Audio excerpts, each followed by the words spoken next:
Welcome back to another episode of the Pitt Football Preview Show. Here I will be your host this evening, Zach Kaminsky here, along with Mike Collins. My co-host, Jason Havelka, is out again this week. And as we preview Pitt's upcoming game, and this past week, after watching the game on Saturday, nothing made me think of more of the song by Imagine Dragons, Believer, after watching Pitt's win against Duke, come from behind. Thought they played a really well played game, and made me start thinking of what this team could have been, how they could have been all season if they would have played.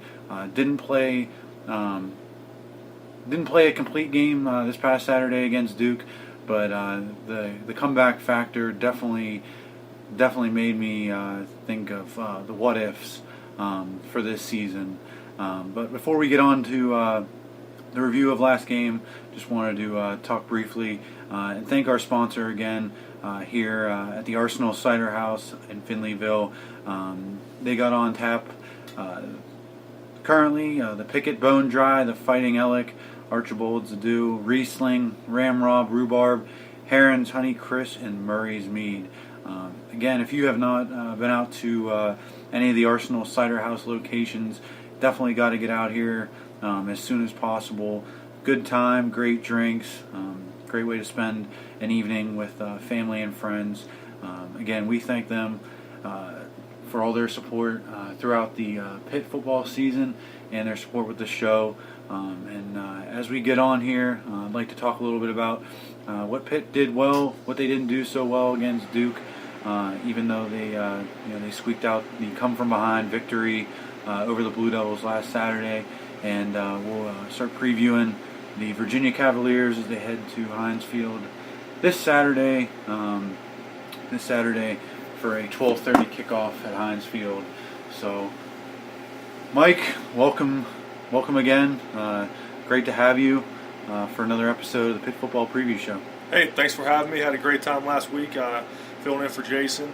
It's always fun talking Pitt. This week will be a little more exciting, coming off a big victory, which me and you both predicted would happen. They went into that game as an 8-point underdog, and we not only predicted they would cover the 8 points, we both predicted they would win.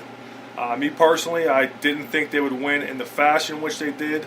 The running game, I never would have thought they would be able to run for that many yards. I sat here last week and I wasn't real high on the offensive line overall play for the year.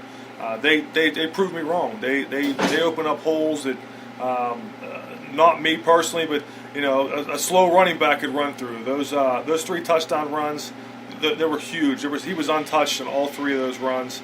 The offensive line really stepped up. Yeah, I would definitely agree with that. Thought it was a great game. Off to a real quick start with a Darren Hall long 70-yard touchdown run. Offense seemed to sputter a little bit throughout the game. Couldn't really get the passing game moving in the right direction. Maybe as much as we had wanted or anticipated. But overall, a great team win. Like I said before, come back from behind victory. Great to see Darren Hall have a great rushing attack for Pitt overall was great. He had a great game. Something that I have been talking about for the last 2 weeks, 3 weeks. Running game needs to get going. It would definitely be a key to the victory. Definitely thought that Darren Hall, I didn't see this coming. I didn't see 254 yards. Didn't see 2 long touchdowns. It seemed like he basically took the offense in his own hands throughout the game from start to finish, and was definitely impressed with that. Danucci seemed that he left some throws, kind of in no man's land, came up short on a few, but offensive line definitely played well. Something that we both had talked about going into this game, that we thought that they had to, kind of establish a running game, and it seemed that they did that this past week. Looking at the game, looking back on it, Duke had this game. Duke's probably looking at this tape and wondering how could they lose this game. They were up 17-7 at the end of the third quarter. Pretty much had this game in hand. I had said if Pitt fell behind 2 scores, they probably won't be able to come back.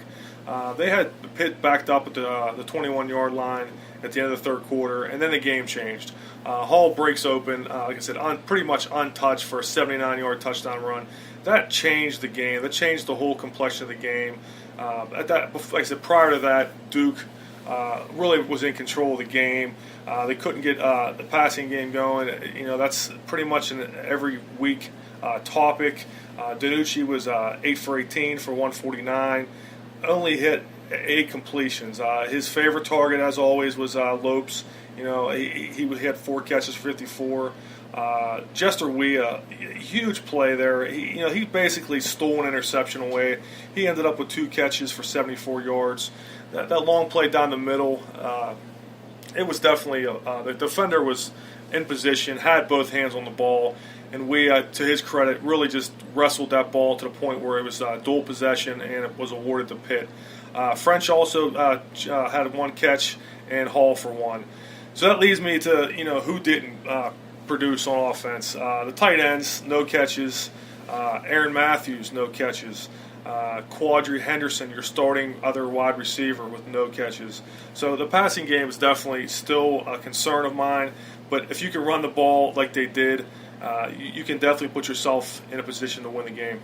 Yeah, and that's something that you had said last week when we were previewing the game and talking about keys to victory against them. You had mentioned again, the running game definitely opens up different areas of the offense and definitely creates. If you get that going, maybe you see increased play by the quarterback. It's just something that they haven't been able to establish against North Carolina State. Jordan Whitehead, leading rusher, with only about 18 yards, and you're just not going to win many games like that. I'm actually rather surprised as you rattle off the stats there. I had looked at the box score throughout the game, but it was interesting to point out that Aaron Matthews did not have a catch. Lopes had a great game. I thought tight ends, again, nowhere to be found on this team. One thing that we talked about last week was identity, and is now with the quarterback. What we have at quarterback and DiNucci is, did the running game need to open up? Are the tight ends? Is that more or less of Pitt's identity? Is maybe running the ball now? I mean, I know it's only for 1 week, but you have a quarterback in there that's not going to win you games with his arm. They need to go more into trying to get build on this running game going into the Virginia game, and maybe the tight ends, their role isn't pass catchers on this team. Maybe they are run blockers. I was shocked to see the long run in the first quarter to go ahead, like you had pointed out, down 2 scores. It seemed that we were done. I was sitting there after halftime just thinking, this is deja vu. This is, Pitt all over again. Down 2 scores. There's no chance that they're coming back.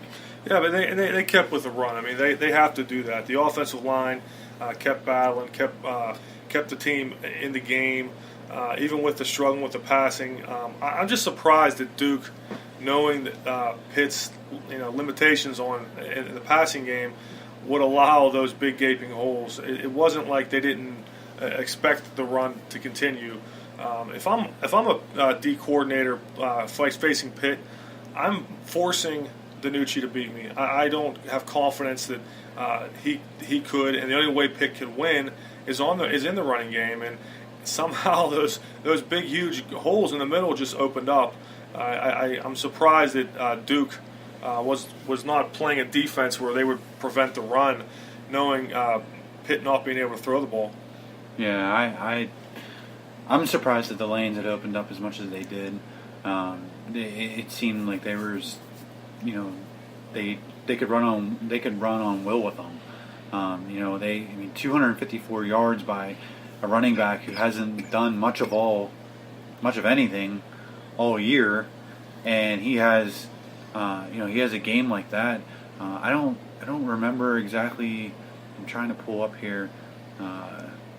he had 24 carries, 256 yards, and 3 touchdowns, with one being 92 yards. And I understand that 2 of them came on long runs. He had 21 other carries for 78 yards, which is about 3.7 yards average on those carries, which isn't bad. I mean, you're not going to get big breaks every time. You're going to get these big long runs. So to be able to still get that average on the other carries, and then throw in those 2 long, huge, game-changing runs, and then also in the fourth quarter getting the 5-yard touchdown run, that's the kind of game that's the kind of play and a player that can help you win a game. I mean, you get that kind of production from one of your running backs or one of your players. Pitt's not going to have big, long chunk plays in the passing game, so they're going to depend on that in the running game. I just hope that Pitt can sustain it, knowing the defenses are going to start stacking that, to prevent that, knowing that they're going to tempt Pitt to throw. I'm surprised that Duke, like I said, allowed that. But this win was a big win. I mean, we sat here last week, and I said, well, if they win, they go to 3-5. If they lose, they go to 2-6. And same for Duke. Duke went into this game. They were 4-3. They were looking to go 5-3. It's a big loss for Duke. So Duke had some things on the table they were trying to accomplish, but Pitt got the better of them. I mean, I said Duke's probably not happy about this loss. This is not a good loss for them. They had this game. They had Pitt right where they wanted them, and they let it slip away. Yeah, there's a couple of other things that you have mentioned that I would like to expand on a little bit. Is we had talked about what Pitt needed to do, and this is one reason why I think that this Pitt team with that win. I wouldn't say it was a very pretty win. I mean, it was a little bit ugly. We said before, and not to expand on it, but down 2 scores in the second half. But I guess what got me excited about this win was the fact that they could have very easily curled up and packed it in and said, this game's over, we're done, we're on the road, we're not going to come back. With an experienced team that Duke has, it just seemed like this was another recipe for disaster when we got to the second half. And I guess my question to you is what do you think made Pitt decide to run? I mean, was it just because of the early success? I mean, we haven't had any luck all season running. I mean, was that a part of Danucci's pass game, the offensive pass game? Is that a reflection of Darren Hall broke a big run early, and they thought that they saw things that they could make adjustments, and Duke wasn't going to make adjustments, and this was a way that they think that they could beat them, and they got off their game plan? Or was going into the game plan was to run? Well, I think their game plan is always going to be to run first. I mean, they're set up for that. They're not, like I said, they're not a passing team. They don't have the quarterback to go out there and throw the ball 30 times a game and hit different receivers downfield. So the running game has to be their key. They must have saw some things in the Duke defense that led them to believe that they could be successful in the running game, and they were. So they definitely attacked it the right way. Anytime you can get a win, especially on the road in the ACC, I'll take it. This team needed this win really bad, to stop the bleed and stop the wheels from falling off this season. 3-5 is not good, but it's better than 2-6. And if you can throw a couple more wins in before the end of the year, you can salvage the season a little bit. A lot of guys coming back next year. You want to start building blocks for next year. Yeah, I'm looking at the stats here. I know you had rattled off a few of them. Just some surprising stats as I look at the box score here. Ben DiNucci had only thrown, and this is what we said about the running game, is he only threw 18 times. That's surprising to me in the fact that that's 18 attempts for the whole entire game for 149 yards. He only had 8 completions. His long was 49 yards. He was sacked 3 times. But the fact that they stuck to what had been working well for them from the beginning of the game, because even down 2 scores, they never went back to the pass. Now, we have said, and me and Jason have said this, me and you have said this last week, is that DiNucci is what he is. He's not going to light him up passing. So, I mean, he only had 18 attempts, 8 completions, like I said. Darren Hall, 24 attempts. Quadri Henderson, 6 attempts. A.J. Davis, 6 attempts. Ben DiNucci, 11 attempts running. Maybe some of those obviously were on pass plays that he scrambled late. Quadri Olson, 3. Maurice French, 1. Jordan Whitehead, only 2 this week, which is... He was in a negative, wasn't he? Didn't he finish with negative rushing yards, Whitehead? Yeah, he had a -3. Yeah, so I think the Whitehead thing it's run its course. I don't think... Well, that's what's surprising to me is that we saw this all over and over and over and over last week against North Carolina State, and all of a sudden now this week, maybe they thought that what we had said last week, leading up to the Duke game, is that maybe that wasn't the smartest thing for them to do. Maybe the smartest thing for them is, use him sparingly on offense as a surprise and not so much as, a reliable threat with him playing and starting on defense as a safety. Yeah, I agree. Like I said, I had said that last week that I thought that using Whitehead too much on offense would wear him down on defense.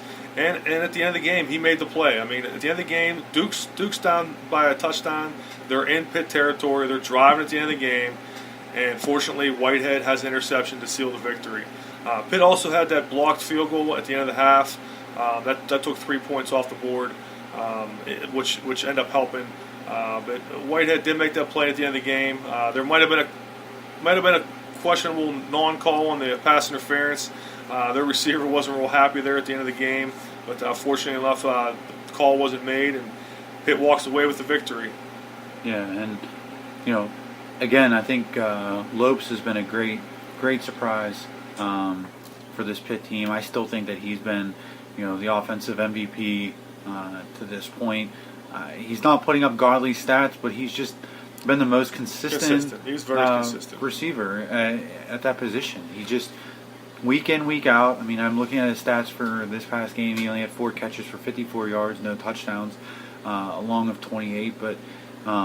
He's just been reliable. He's just been that consistent threat that that you can rely on. Well, DiNucci's comfortable with him. They had worked together a lot. They were both second team players, so they're comfortable with each other. Weah still has to be a playmaker for this team, and Quadri Henderson has to be. There's got to get him the ball somehow. They got to get him the ball, maybe short passes or something. The guy had such a great year last year, and he's really struggling this year. If they could get him going in these last 4 or 5 games, it would change the offense. They got to start spreading the ball out. Like Aaron Matthews, you're a big fan of his. I am also a big fan of his. It's hard to see him every week, and then you see him no catches. That's a little frustrating from a fan's point of view. Yeah. How about the defense? I thought the defense played well. Definitely played well enough to win. I group special teams and defense together. You had pointed out about the blocked field goal. Definitely thought that was a big turning point in the game. Kind of, got them jacked up. To maybe lead the comeback, so to speak. I think that Jordan Whitehead had a great game. He had 10 tackles. The key interception at the end to seal the deal. As Duke was driving the tipped interception. A couple other guys stand out on defense. Sean Adowo had 8 tackles. DeMar Hamlin 5. Avonte Maddox 5. 2 sacks in the game. One by Avonte Maddox for a loss of 10 yards, and one by Dane Jackson for a loss of 13 yards, and 1 forced fumble by Avonte Maddox. It seems like this secondary is, we keep saying it, the secondary keeps playing well. Obviously you don't want all your guys in the secondary to be leading the team in tackles per game, and top of the tackle chart there. But at the same time, it is good that those guys are producing, and it's something to look forward to, as the season goes on and as we look to the future. It does look like, though, unfortunately, that Maddox is not going to be playing this week. Has some kind of an arm injury, so after coming off that big game he had against Duke, it looks like Felipe Motley's going to step in. He plays a good bit, and me, I'm looking at those two freshman corners, Jason Pinnock and Damari Mathis. They'll probably get some playing time. Those are 2 good good players. I'm excited to see them too. Number 15 and number 16. And I think they have a future for this team. I think those two can be good corners coming up, especially with Hamlin moving to safety. You have some spots going to be opening up in the next couple of years for those two guys. They're getting a little bit of playing time now, and I'm sure you'll see them on the field this week for Virginia a little bit. Yeah, we should call you Narduzzi Jr. because you've always been the big corner type. You've always been a Pinnock fan ever since they recruited him. I know you were right about the Aaron Donald signing years ago out of Penn Hills. You thought that he was going to be a good one the minute he stepped onto Pitt's campus, and obviously Pinnock already has a touchdown. Yeah, well, Pinnock. I started following him and started looking into him right around the time Pitt was still in the Lamont Wade derby, trying to get him. I had a feeling that Wade was not going to sign with Pitt, and as talented as Wade is, I don't like short corners, especially coming off of last year when Pitt was getting beat by so many jump balls. I didn't want 5'9" guys, and I started doing some research. I found Jason Pinnock. He's from Connecticut, and I kept looking at his highlights, and the guy's tall. He's a playmaker. He gets the ball. He goes and gets the ball, and that's the kind of corners I would like to see play. I think that's the kind of corners that Narduzzi is looking for. I had said to you even before Pitt was really hard going after him, I said they got to go get this guy. And wouldn't you know it, right when they lost Wade, they really turned their attention to Pinnock, and they were able to land him. So I hope that he fulfills my expectations at some point. It's not going to be this year, but in the near future. Some of these young guys, if they can start playing as freshmen, by the time they're upperclassmen, they can really make a difference on a team. Yeah, I would definitely agree with that. What were your keys to victory? Keys to the victory were offensive line. Offensive line and Darren Hall.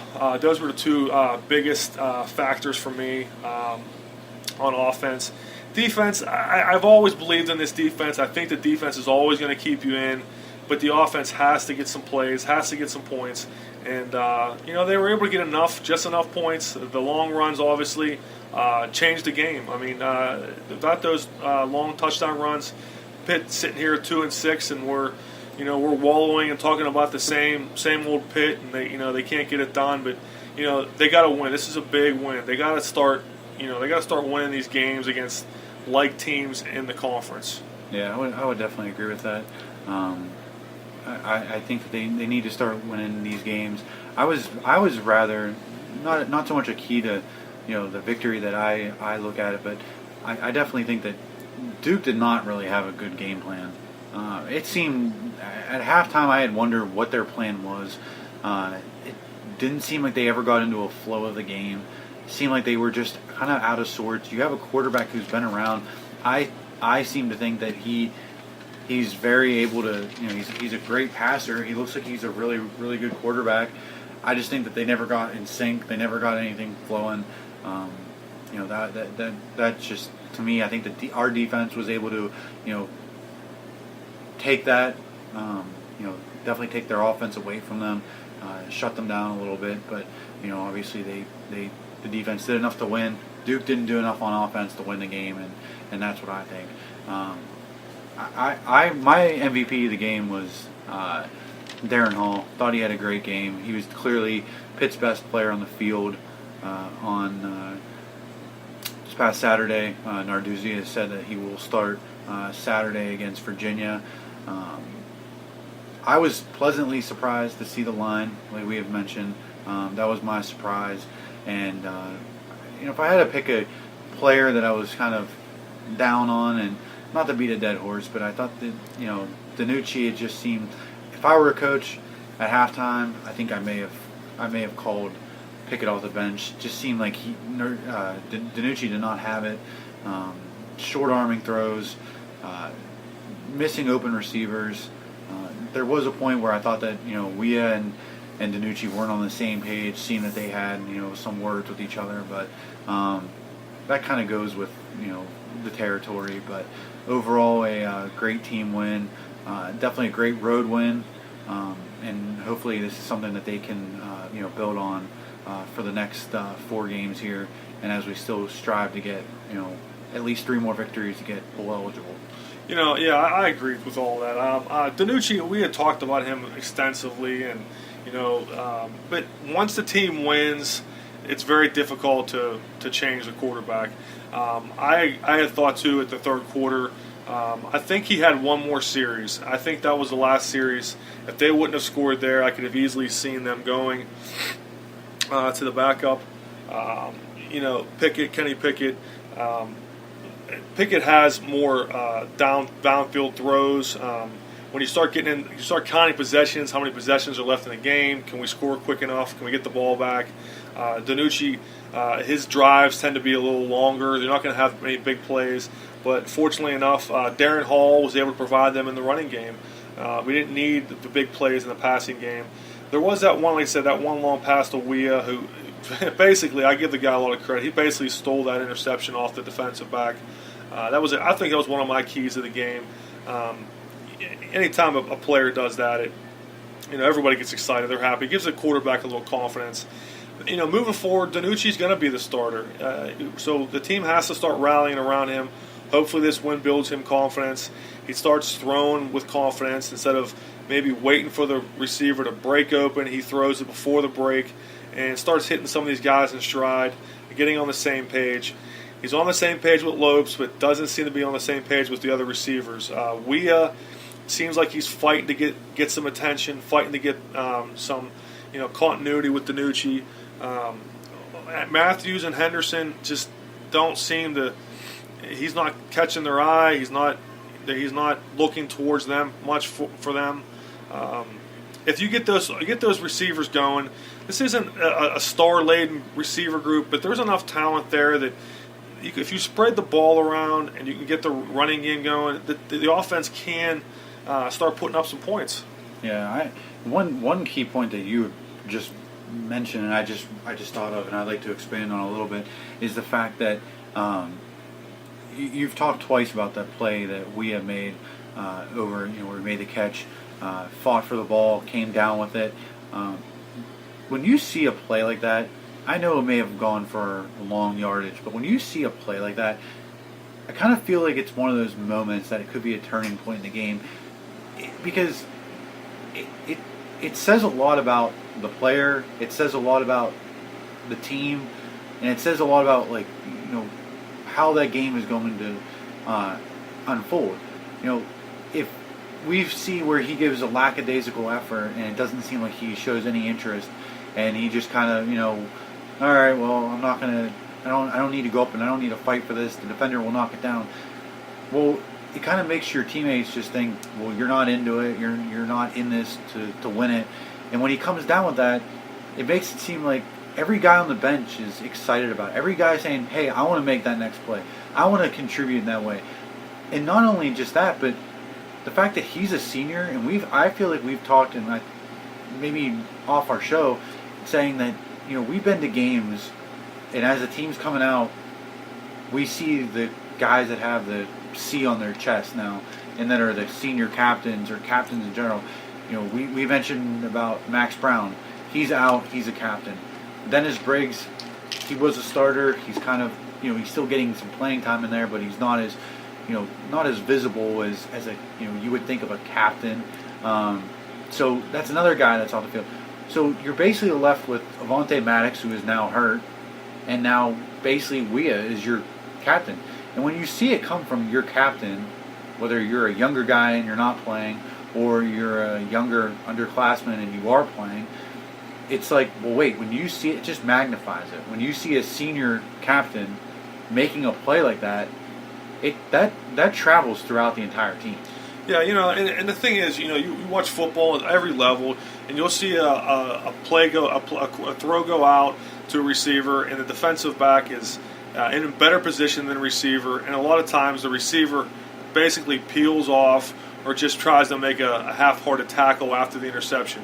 When I saw Weah could have easily just went down with the defender and just tagged him down, and it would have been a turnover. But he thought at that moment, I'm getting this ball, and he did. He went and got it. I mean, the ball was slightly underthrown. I'm not saying it was a terrible throw because it wasn't.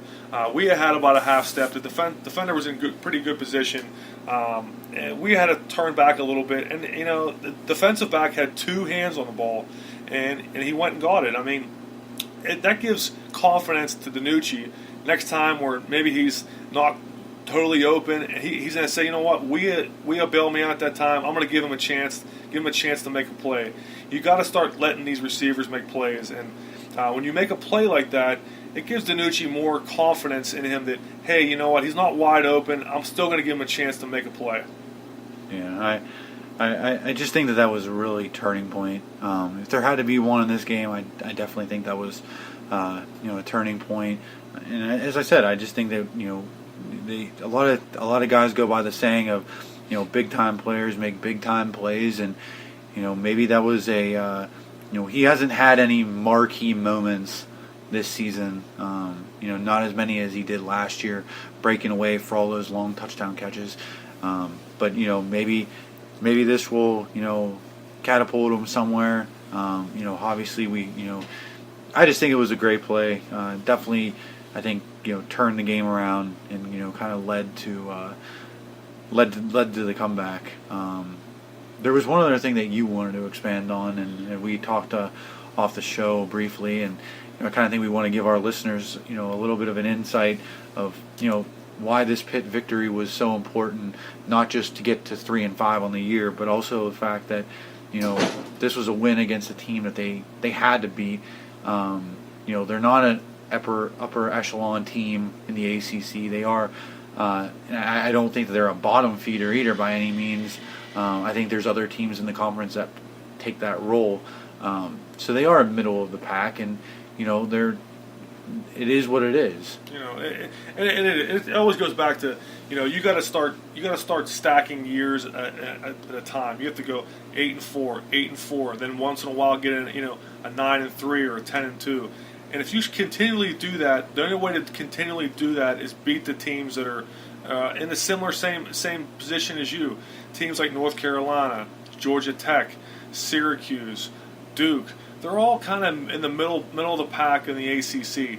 And for Pitt to get where they want to go, they got to start beating those teams, consistently every year. And they're all looking at each other the same way. Pitt comes into these games, and whether it's Syracuse or Georgia Tech, and they're saying they have to beat Pitt too.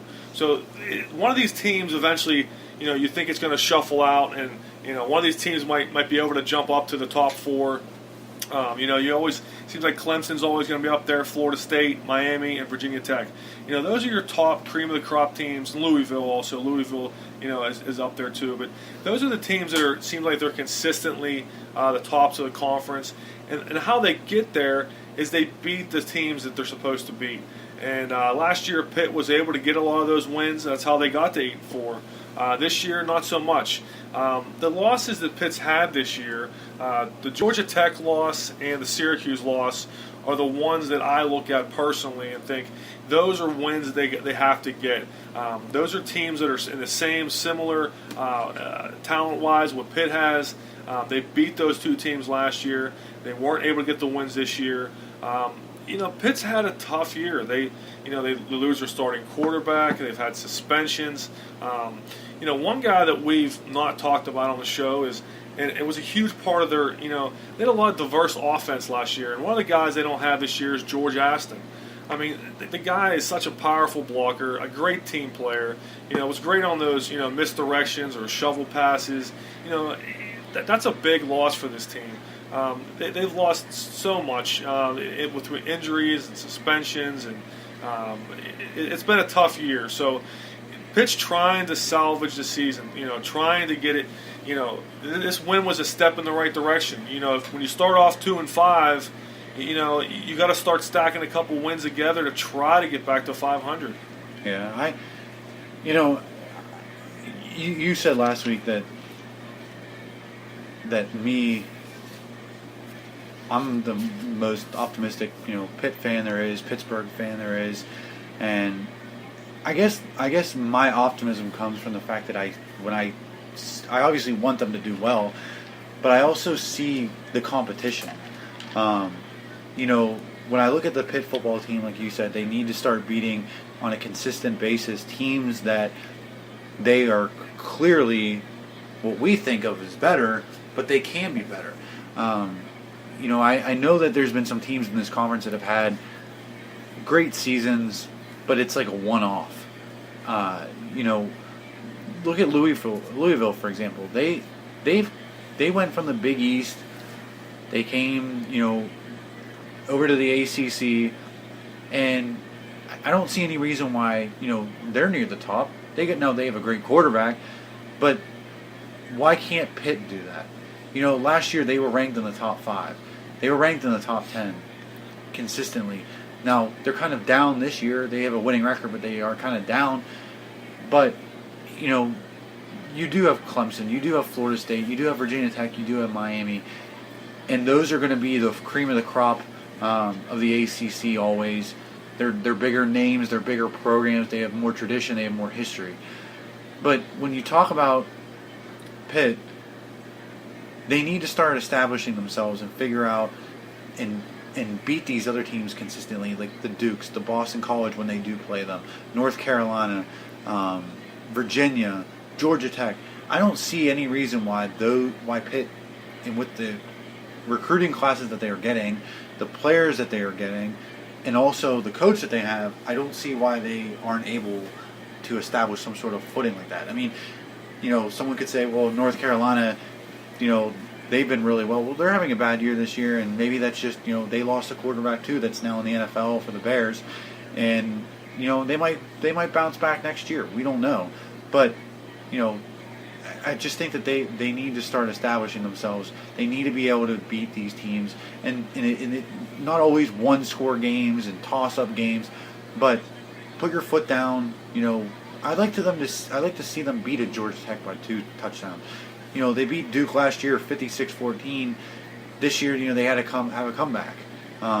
Virginia, they seem that the last couple of years they've had luck with. Hopefully that goes this week, but I don't know. I think they need to start establishing themselves, get to the upper part of the conference, and not be just a middle of the road team. Well, the thing is too is if you can start almost counting on those wins every year, if you're already at 4-1, somewhere like that with those group of teams, and then you throw in a couple non-conference opponents, and hopefully you can win those games, and then when you play those upper echelon teams, maybe you go 2-2 or something like that. That gets you to the 7, 8, 9 wins. But when you start losing games to those middle of the pack teams, it puts you behind. You can't catch up then, because then when you start playing those big teams, you just can't expect yourself to sweep those big teams. Last year, they got the big win versus Clemson. They lost to Miami. So there you go. They split those two right there. They lost to Virginia Tech. But they also won those other games. Those games against against Georgia Tech, against Duke. They were winning the games that they're supposed to win last year. This year, they're not so lucky in winning those. Like I said, the Syracuse loss and the Georgia Tech loss, to me, sting more than the Penn State-Oklahoma losses, because you need to win those conference games against the teams that are in the same grouping as you. They're looking to do the same thing. Everyone's looking to go after those top-tier teams, and the only way to do that is separate yourself from those middle-of-the-pack teams. And you got to start doing that on a consistent basis. You can't, do it one year, the next year you don't. Then the next year you do, the next year you don't. You got to do it every year. There's big programs like, Alabama and all these, these big schools. The Penn States. Every year they're beating the same teams in their conference every year. And that's how they get to those records. That's how they get to the top 10 ranking. They beat the teams they're supposed to beat. Well, and I agree with that. I think that if you look at the conference as a whole, I think it does help. Like you mentioned, it does help to beat teams that you're supposed to beat. And I'm not by any means saying that Pitt needs to choose those teams and say, okay, well we need to beat this team because we are better than them. I mean, maybe they should, but when you have a Clemson on your schedule that's an ACC game, if you beat all the teams like last year, now granted they went down there and they won, but if you would have beaten all the teams that you were supposed to beat and you are clearly better than, then if you go down there, that loss, if you would have lost, doesn't hurt as much to the number 2 team on the road. Just briefly, if you look at their schedule, if you look at the ACC as a whole, obviously we all know that there's an Atlantic side and there's a coastal side. Pitt is on the coastal side, with Miami, Georgia Tech, Virginia, Duke, North Carolina, and Pitt. On the Atlantic side, you have NC State, Clemson, Syracuse, Louisville, Boston College, Florida State, and Wake Forest. If we briefly go through here, if we were to say against Miami, clearly Miami is better than Pitt, correct? But if you can consistently be the second best team in that conference, and that division, you can every once in a while upset them. You can't be 3 and 5. If you're consistently number 2, you have a chance to knock out the number 1. So you got to consistently get to number 2. Well, behind Miami. And I think that's where they need to strive for. I mean, I know Miami had some down years, but Miami is Miami, and they can bounce back faster than anything. I guess where I'm getting at with it is that if you look at Miami is more elite than Pitt. I think that Pitt against Georgia Tech, they lost this year, but I think that should be a win. Virginia Tech. Okay, they might be a little bit down from Virginia Tech. Virginia, they should beat. Duke, they should beat. North Carolina, you should beat. In every year, I guess this is where my optimism comes in against Pitt, is the fact that I don't think that the coastal side is very good. It's very tough. They got the better. I think they got the better of the sides in current time. Yeah, I mean obviously this could change in 10 years, and we could say we're unlucky. You don't have that. Like I said, Florida State and Clemson on the other side. That's going to be a very hard nut to crack. I mean, those you got 2. They're almost in a different league. Yeah, you got 2. Those are almost like SEC teams. I mean, they're consistently good. Consistently in the top 10. When we talk about Pitt, Clemson, and I know they beat them last year, but I don't. In my mind, if they played that game 100 times over, I don't know. I think that Pitt might win 5 times out of 100. Correct. I mean, and it just seems like they're on, like you had said, they're an SEC team. They're on a totally different page. I know Florida State's having a down year, but even in my mind, it's still Florida State. And that if Pitt were to play them 100 times, I don't even know how many times Pitt would beat them. I don't think it's only 5. I think they might get them 10 times, but there's still a talent gap. There's still a recruiting gap. Right? Yeah, they're getting 4s and 5s, consistently star athletes every year. So on Pitt's side, besides Miami and Virginia Tech, Pitt should beat every other team on their side. Correct, and it's got to be consistent. And you got to consistently. Hopefully, in certain years, you're going to be able to beat those other 2. See, if you give yourself a chance. If you're beating those other teams consistently.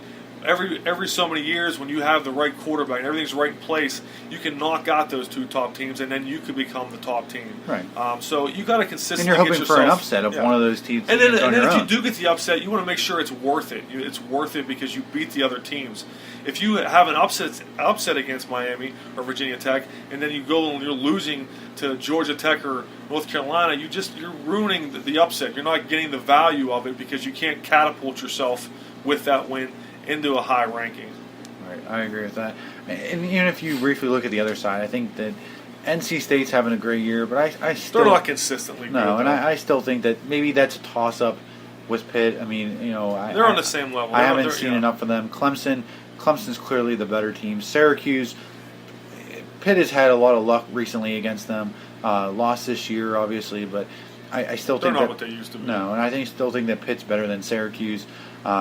Louisville, again, they've been hot recently. They've had a great quarterback the last few years. They had Teddy Bridgewater, and now they have Lamar Jackson. They're riding a hot streak with recruiting good quarterbacks. Well, they've made a good adjustment to the ACC. When they were in the Big East, they didn't have this type of team. They weren't. They weren't somebody that I looked at and thought, oh, geez, Louisville's coming. But they've made a really nice transition to the ACC.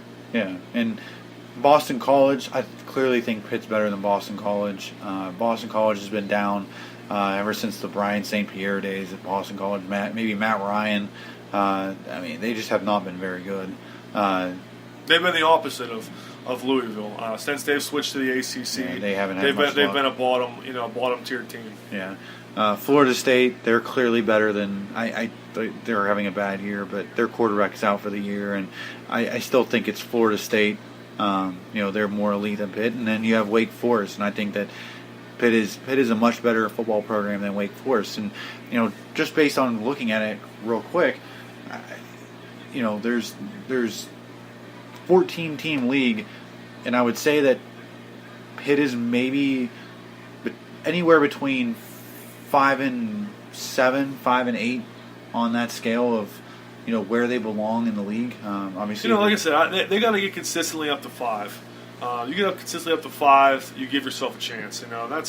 That's why these wins. Like I said, everyone looks for those big, huge. The Oklahoma State game or the Penn State game. Those are great. Those are great things for people to watch. But those games only mean something when you're winning the games in your conference against teams you're supposed to beat. So that's why these games, like I said last week, I said this is an important game for Pitt. Pitt's got to start making sure they consistently beat these type of teams, and they were able to go out and get that win. So like I said, 3-5 doesn't look great, believe me, it doesn't, but it looks better than 2-6. And if you could somehow, like I said last week, get this team to 6-6, it's not going to be easy. But if for somehow they can win this week, 4-5, you're getting close. You're getting close to 500. When you start off 2-5, you dug yourself a hole. They've had a lot of transition from different quarterbacks, and they didn't know what running back they were going to go with. They've settled in on a running back, and they've settled in on a quarterback. The defense seems to be settled in. Maybe they can make a run here. Maybe they can win, have a little winning streak here at the end of the season. Yeah, I would definitely agree with that. Again, folks, we are coming to you from the Arsenal Cider House here in Finleyville, Trax Farm location. Great times as always, great drinks, busy crowd as always, great hospitality. If you have not been out here yet, you definitely need to make your way out to the Arsenal Cider House. They got 3 locations, Finleyville at Trax Farm, Sorgel Orchards in Wexford, and in Lawrenceville, down in Lawrenceville. Great location down there if you haven't seen it yet. Great yard, great, it's getting a little bit colder now, but definitely a summertime treat to head out there. Definitely come out and see one of the Arsenal Cider House locations. Let's turn the page here. Great win. Like we said, great win against Duke. Put that past us. Time to move on to the Virginia Cavaliers. Let's get the inside scoop. It's brought to you by Scoops Ice Cream. Visit the 3 locations, open all year round: Mount Lebanon, Brookline, and Bloomfield. Check us out at scoopspittsburgh.com. If you haven't been to Scoops, definitely get out there. They're open all year round. Definitely make your way out there. Great ice cream, great milkshakes, cakes, sundaes. They got it all down there. So let's talk a little bit about the Virginia Cavaliers. They're from what I see, definitely look like a great team. They 5-2 record. They're coming off a a tough game with Boston College, so they will be ready for Pitt here this week. What have you seen? What can we expect from the Virginia Cavaliers? I know that you've really dived in you've watched a lot of their games. You've kind of got the inside scoop for us. So what do you got? Well, here we go. Virginia's coming in at 5-2. They're 2-1 in the conference. They are, like you said, coming off a very bad home loss against Boston College, 41-10. But prior to that loss, they were just outside the top 25. They were 27th. So they're going to come in here. They want to get the season back on track. Last year, Bronco Mendenhall was his first year as the head coach coming over from BYU. They were 2-10. Didn't look real great, but they have a lot of building blocks. They had a lot of building blocks last year. Pitt played them last year at Virginia. Pitt was able to escape with the win, 45-31. The score looks good, but if you look inside that game and start reviewing the game, as you recall, Jordan Whitehead had a pick 6 That counted for 7 points. Quadri Henderson had a kickoff return for a touchdown, and James Conner, who the team missed until this past week, we finally got some running game going. He had 90 yards and 2 touchdowns. For Virginia last year in that game, some returning players that will be playing this Saturday in the game. Their quarterback, Kirk Benkirk, he ended up with 278 yards last year, a touchdown interception. He played pretty good last year, and they have 2 good wide receivers coming back. Number 4, Olamide Zacchaeus, last year had 83 yards and a touchdown, and senior this year, Donnie Doling, had 28 yards. So they offensively, they can, it's a pro style offense. They have the pieces in place. They have a quarterback in place. The quarterback can make all the throws. The playmaker, like I said, Zacchaeus, I mean, it's a hard pronunciation, but great player, explosive player. And on defense, they run a 3-4 defense, very different than Duke ran. Duke ran kind of like a 4-5-2. This defense has some playmakers on it. Unlike Duke, the strong safety, Quinn Blanding had 16 tackles last year in the game against Pitt. The inside linebacker, Micah Kaiser, had 9, and the outside linebacker, Chris Peace, had 7 tackles. So a lot of these players that played in last year's game will be returning. They're also playing well this year. Those players that I mentioned in that last year's game, they're going to be playing this game, and they're going to be ready. They have a chance to become bowl eligible with a win here. They want to get the season back on track, so Pitt is going to get their best shot. Yeah, it's a good summary. Definitely think that they are a good team. This is the 10th time that they've met in this series, so we like to see it continue. One thing that I really found interesting throughout the week was what Bronco Mendenhall had said in his press conference leading up to the game. His quote here was, he said that ACC teams are good. Pitt's a good team. They're well coached. They have good talent. They've played a strong schedule, much like Boston College had. So I see a lot of similarities between the two teams. I think they're physical. I think they're well coached. I think they're fast. And again, they've had a tough schedule to begin with. But I was really impressed with their game against Duke last week. I think that sums up everything that we have said. It's great. It's a great assessment of what Pitt is and what other, another outsider perspective. I know we obviously always give our perspective on the Pitt football program and where it currently is, but it's good to hear something that's well said by an opposing coach who's coming into Heinz Field. Definitely was wanting them to beat Boston College last week. Thought that if they would knock them off, they might squeak into the top 25, and we'd see another top 25 program. They would have. If they would have beat Boston College last week, I believe they would have got into the top 25. It's interesting enough. They've played 7 games this year, Virginia, and they've had 5 home games, going 3-2 at home, and they're 2-0 on the road this year. So coming into Pitt, they're not going to be scared. They won up in Boise State on the blue turf, and they also won it away at North Carolina. So they're going to be ready. They're not going to be intimidated. Like I said, there's a lot of upperclassmen, a lot of returning starters on this team. Their quarterback has 15 touchdowns and only 4 picks this year. So he's a senior, 2-year starter. He was a transfer actually from East Carolina. He can make all the throws. He can make the deep throws. He's not really a scrambling type quarterback. He's definitely a throw first type quarterback. So he'll scramble around a little bit just to look downfield to give himself more time to make a throw. This game is really going to test Pitt's secondary. I think Pitt has a good secondary. A big improvement over last year. Everybody's settled down. They are going to miss Avonte Maddox, but I think that they can, if they can stick. If the secondary has a good game, they have a chance. to stop some of these these weapons. Virginia has a running back, first-year starter as a junior, Jordan Ellis. He has 5 touchdowns. So they have everything on offense. They have the quarterback, they have the receivers, they have the running back. I think you brought up a good, interesting point. Is obviously they have a lot of talent coming back from last year, starting with a quarterback. He definitely is a kid that can control the offense, run the offense, and lead on the field from East Carolina. Excited to see how Pitt can defend against him.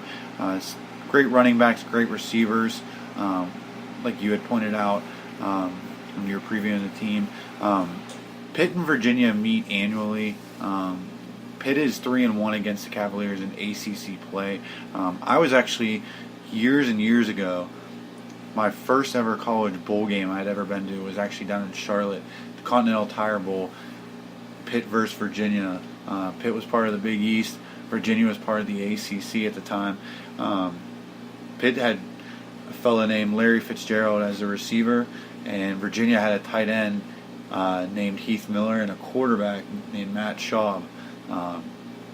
Definitely, obviously everyone's had a great NFL career, and it's just kind of crazy to look back on that. It seems like a lifetime ago. Seems like a lifetime ago. It was a great game. It just, I never thought that, Pitt and Virginia would be playing in ACC coastal play. Like we pointed out, Pitt won last year in Charlottesville, 45-31. That was a Pitt victory. Pitt's had a lot of success against them recently. I mean, the series overall, first time they met was in 1953. Pitt leads the overall series 6-3, so it is the 10th meeting. Pitt controlling that series. At Pitt, interesting stat. When they play at Pitt, Pitt leads the series 4-0. When they play at Virginia, series is tied 2-2 on neutral sites, which was the Continental Tire Bowl down in Charlotte. Virginia leads 1-0. If you're looking at it from the Virginia point of view, they need this win. The reason I say that is if they get this win over Pitt, they can go to 6-2, and then their schedule gets tougher. I mentioned all those home games they have. Well, they have 4 games left after Pitt, which is an away game for them. Then they have a home game against Georgia Tech. I'm sure they think they're going to be able to get that win there. But then it gets a little tougher. Then they got to go away to Louisville.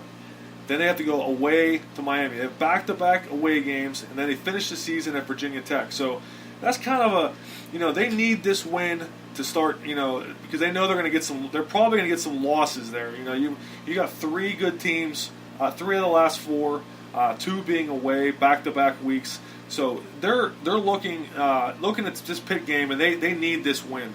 They after coming off last year's 2-10 team, they want to make this a successful year, and they were on the right track. Got thrown off track last week. They want to get back on track, start getting some wins back in the win column, and they're going to come in here ready. It's not going to be easy for Pitt this weekend, and Pitt has after this game, Pitt has North Carolina at home.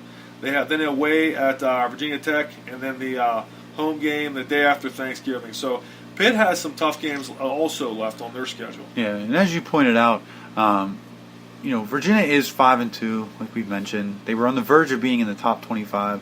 That loss last week to Boston College hurt them. Boston College has had some good games recently, but 41-10 loss at home. That's terrible. They also lost. Their other loss this year was another home game to Indiana. So 35-17. Yeah, their losses don't look very good on their resume. Even their wins, they don't really have a signature win. They have wins at North Carolina. They have a home win against Duke, a home win against UConn, a home win against William & Mary, and then I guess their biggest win for me would be at Boise State, just because of the fact it was on the road. But they don't have a lot of key wins. 5-2 does look good, but if you really look into their record, 2 bad losses and 5 wins over mediocre teams. Yeah, they like you had pointed out, they have Pitt, Georgia Tech, at Louisville, at Miami, and Virginia Tech at home, and like you pointed out, this is huge game for them if they want to go bowling. I know they only need one more to become bowl eligible, but yeah, you don't want to go in there. You don't want to go in there. You go to 6-2, and then you kind of go on the skids at the end of the season. So yeah, they go through the meat grinder at the end of the season. It's going to be tough. I mean, Miami. There's not one gimme game when you look Miami at their schedule. And Louisville, they're going to be tough games, now, especially Pitt, on the road. Now Pitt on the other side, we pointed out last week that 3 of their last 4 are at Heinz Field. They currently sit 3-5, 1-3 in the ACC. They need 3 more wins to become bowl eligible. I personally think that Pitt is going to win this game. Puts them at 4-5. They then have a week off. They have a bye week. Then they come back and they play a Thursday night game against North Carolina at home, which North Carolina has 1 win on the season. Yeah, they got to get that win. That has to be a win. They right just there. don't look very good, and I think this is finally the year. Obviously a win is a win, but with their recent slide against North Carolina, you would have hoped that North Carolina was a little better, so to make the victory a little bit better. They then go on the road to Virginia Tech, which will be a tough game, but then they come home for Black Friday, day after Thanksgiving, at home against Miami, which Miami could be very well undefeated at that point and very highly ranked. In my opinion, it's going to be hard to get 3 wins out of 4, but I do see a win against Virginia. I do see a win against North Carolina, and you got to pull one of the upsets either on the road at Virginia Tech, which Pitt's had success, or you got to pull a massive upset at home, which could. Well, it just shows you. It just shows you there is a path. I mean, granted, it's not an easy path, but when you start 2-5, there's going to be no easy path. Winning last week, and then still having North Carolina on your schedule, that could get you up to 4 wins. Then you're looking at the next toughest opponent will be this Saturday. Will be Virginia. If you could get that win, and then somehow split one of those last 2 games. I mean, yeah, it's not easy to think that far in advance, but. You want to get to 6 wins. I mean, starting 2-5 it would be a huge victory if you get to 6-6. Well, and that comes back to what we had talked about is about beating teams that you're supposed to beat, beating teams that you are clearly better than. By no means am I saying that Pitt is clearly better than Virginia. I'm going based off past success that they've had. I think this year they're clearly better than North Carolina. I think most of the teams are. So, and like we said, 6-6, 7-5 wasn't the goal of the season, but it would be nice that if Pitt could get to there. It makes it interesting, and it makes makes that game, those 2 games at the end of the season, something to play for, not just for reps. 2 interesting stats that I do want to throw out here. I had mentioned to you after the game on Saturday was going into the Duke game. Pitt was 0-5. This season when they had played 2 quarterbacks, and they were 2-0 when they played 1 quarterback. Well, they were. I think they were 1 series away from playing 2 quarterbacks. So yeah. Darren Hall kind of saved that. He did save that from happening. So now they are 3-0 when they play 1 quarterback. Well, and I don't blame them. Like I said, we've talked at length about DiNucci, and but it is what it is. You just got to let him go. Hopefully he continues to get better and, start settling in. We're talking about settling in positions in weeks 7 and 8. So we got to just settle in. The offensive line's playing better. You pick the quarterback. You just stick with it right now. Unless they're down, multiple scores and he's really playing bad, I think they're going to continue with DiNucci. Yeah. The other one was, and this could lead to our keys to the game, but Pitt's passing game will face a ball-hawking Virginia secondary. That secondary is very good. You had mentioned before that their defense is really impressive and fast. The Cavaliers have 9 interceptions this year to rank 20th nationally and 3rd in the ACC. The Panthers are also tied for the ACC lead with 6 fumble recoveries this season, recovered by 6 different players. Pitt is 3rd in the conference in that category with 13 total turnovers gained. I know you had an interesting tidbit about the Virginia, their safeties. Yeah, their safeties are a great tandem. You know, they have the strong safety who played in last year's game, number 3, Quinn Blandon. He leads the team with 74 tackles. Big guy, 6'2", and he's tag teamed with redshirt freshman free safety Brenton Nelson, who has 3 interceptions. So those two are playing very well together. Like I said, with Blandon playing in last year's game, he's having a lot of success. Like I said, they play a 3-4 defense, and I think their strength is in their linebackers and in their safeties. Yeah. If we were to line up and say, you know, Pitt offense versus Virginia D, I'm going to go with Virginia D as the winner in that option. If we say the Pitt D versus the Virginia O, I'm going to say that's a push. You know, Virginia O has a lot of playmakers, but I think Pitt D can at least hold their ground. One other thing I want to talk about with special teams. If the game were to come down to a field goal, I would definitely take Pitt's kicker over Virginia's. Virginia's kicker is a freshman. He's 5 for 6, which doesn't look bad, but his long is only 38 yards. They have a different. They have 2 kickers. One is a specialist for the kickoffs, and their field goal kicker is a freshman. So I think if the game were to come down to a long field goal, definitely favor Pitt there. So I would say the special teams is going to go to Pitt. Hopefully Henderson can have a good game in the return game and really accentuate their advantage in the special teams area. Yeah. Let's move on to our 3 keys of the game.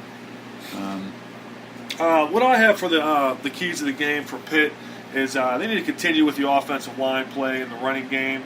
And yeah, that's my first key. The second key I have is manageable third downs, especially with, like I said, with DiNucci. You want to keep, you don't want to get into those third and longs. It's not going to happen. And the third thing I would say is they need big plays on offense. Pitt doesn't have a type of offense where they can methodically move down the field. Last week they got the big plays in the running game. If they could continue the big plays, that'll give them a chance in this game. For Virginia, I actually only have 2 keys, and I think if Virginia can do these 2 things, they will win. And the first key for them is stop the run. If they stop Pitt's running game, I do not believe Ben DiNucci can beat Virginia. So stop the run, and then the second thing, it's an age-old football key, is don't turn the ball over. So Virginia has a clear path, in my view, of coming out for this game. And unfortunately, my prediction is going to be Virginia 24, Pitt 16. Very, very insightful there. My 3 keys, I think Pitt needs to keep the running game going. I just don't see them throwing all over the field. I think they need to build off what they did last week against Duke. We don't need to see. I mean, it wouldn't be.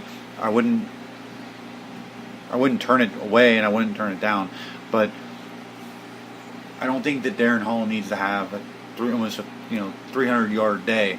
I would take him with over 100 and a couple touchdowns. I just think that they need to keep the running game going. Whatever worked last week, I would hope that it would, but I would like to see it, and I think it's a key that they need to keep it going this week. My second one is I think that Pitt can't be negative in the turnover department this week. You've expanded about their defense. You focused on their safeties, their defensive backs as a whole. They're a very, very skilled, talented group. I don't think that if Pitt decides to pass more than they did last week, that DiNucci can, get passes intercepted by the secondary, lead to turnovers, because that's just not, it's not good. We've talked about how many, when you count the amount of drives that you have in a game, turning the ball over only, takes away possessions, doesn't lead to points, and leads to points for the other team. So I definitely think that Pitt needs to be positive in that category, because Pitt can turnover. They can get turnovers from their defense. They do seem to have a knack for fumbles. So I would hope to see, some turnovers from the Pitt defense, less turnovers from the Pitt offense. And the third key is special teams. you've brought this point. They have the edge. Pitt has a great returner. They have a great kicker who's coming in to his own. Seems to be able to kick the long ball. If Pitt needs a field goal late, they're not afraid to do it. They're not afraid to send him out there for a 49, 50-yard field goal and have a fair amount of confidence that he's going to make it. Yeah. I don't think Virginia is going to do that. If there might be a situation where it's 4th and 10 in this game and they're on the edge of a 40-yard field goal and they don't know what to do. They might punt. They don't want to send him out there. I don't know if they want to send him out there for those long field goals. No, they're definitely not scared to throw him out there. He has tried his fair share of 50 plus this year, and he's been successful. And if he didn't convert, he's only missing by a slim margin. Yeah, so, it's not short or anything. It's not like he's short. He hasn't had much. He seems to be that he's a better kicker on the road for some reason. Heinz Field's notorious, dreaded for kickers. Yeah, it is dreaded. I just think that he might the weather doesn't seem very promising for Saturday, unfortunately. So I don't know how many 55-yard field goals are going to be tried, but I definitely think that he's going to start coming around into his own at home. So I think that he's going to be a key, and I still think that Quadri Henderson is definitely due for one at home. He just seems like all year he hasn't gotten into his groove. He hasn't been the returner that we did see last year. So I in a perfect world, I'd like to see him return one. He needs to be involved, and not just special teams on the offense. They got to get. Jet sweeps are great. I don't mind a couple of games, but even the short passing game. I've watched some Virginia games, and they've given up some short passes that have turned into long, run after catches. So he's the exact type of receiver that can do that. So, DiNucci likes those short passing games. It seems like they're always, like I said, they're always going to the boundary with some of those. So if Henderson can get some of those short passes and get upfield quickly, maybe he can break a few. They need some chunk plays in the passing game. They did have the one with Weah, like I said, when he stole that interception, but they need some other players to step up. You can't have your wide receiver starting to have 0 catches. Yeah, I totally agree with that. Pitt is favored at the moment. They're favored by 3. I was relatively shocked by that because what a big swing! And last week they were 8-point underdogs. I'm surprised that people are really switch sides on Pitt after one game. I guess people were down too after seeing Virginia last week getting beat pretty bad at home to Boston College. So you never know. One week you look at the line, you wonder why why it's set there, but unfortunately they're right more than we think they are. Yeah, I was shocked by that. They're a 3-point favorite at home. Maybe it's they're coming off a win. Virginia hasn't really looked good against quality opponents. So my prediction, I'm going to go. I see it the opposite. I know why you chose Virginia. I know why you chose them. I know why you chose the score. It seems that they do have a lot of talent, and they do seem like a well-seasoned team. Not inexperienced by any means. It seems like they are very experienced. In not just one position, but multiple on both sides. Specialist quarterback. The quarterback is. Well, we've seen how you've preached this the last 2 weeks that if you have a good quarterback, whether it's college or high school or NFL, your team is different dynamic when it changes. It changes. Yeah. Everybody changes. Your receivers look different. Your tight ends look different. Your running back looks different. Your defense plays different, knowing that your quarterback can get you some points. When your quarterback is struggling, the whole team feels it. The receivers, the running back, everybody feels that struggle because he is such a key component to a team getting a victory. Yeah, I definitely agree with that. My prediction, so I understand why you chose that. My prediction is going to be Pitt. I think they're going to pull out the victory. I think it's going to be a little bit of not a sloppy game, but the weather doesn't seem too promising. I do think that it's going to be a running game, controlling the clock, a little bit sloppy. I do see Pitt winning 27-24. It might be a last-second field goal. It might not. I just see them starting out fast again, like they did last week, and playing with a lead for most of the game. I think Virginia tries to go ahead late, but the Pitt defense really controls it and shuts them down at the last second. That's pretty much our Pitt preview show for this week.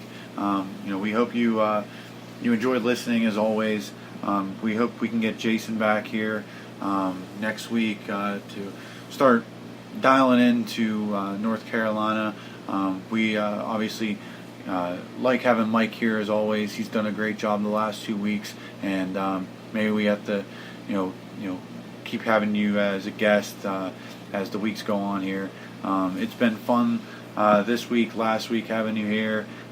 Great insight as always. Again, if you haven't been out to the Arsenal Cider House, definitely need to get out here. Definitely a great time. They have the cider style fruit and grape wines, hard apple cider. They got the custard. That's very, very, very good. If you haven't been out, you got to get out here. It's still the Trax Farm Fall Festival going on out here at Trax, so creates a little bit of a buzz out here. But we'd like to have you out here for the show, as always.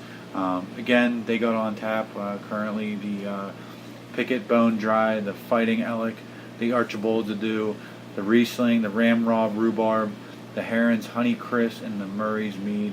That's the up-to-date list. No sour cherry for me today, and no the Concord grape, but I'm sure they'll be bringing those back soon.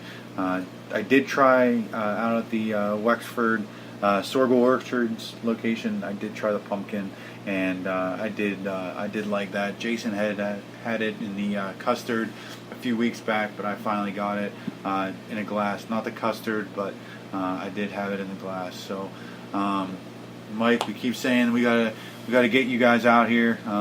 We gotta make it a night. It's very good. We do like to thank them for their continued support throughout the year for the Pitt preview show. Hopefully Pitt pulls out the victory, get it within 4-5 record, 2-3 in the ACC, and we hope we'll be talking to you next week. And we hope we have Mike back next week. We hope we have Jason back. We hope we have everybody back. We hope to continue this as we go through with the 4 games left on Pitt's schedule. But we hope to be talking happy thoughts next week as Pitt pulls out the victory against Virginia on Saturday at Heinz Field at 12:30. So for Zach and Mike, we thank you for listening as always, and we hope Pitt pulls out the victory.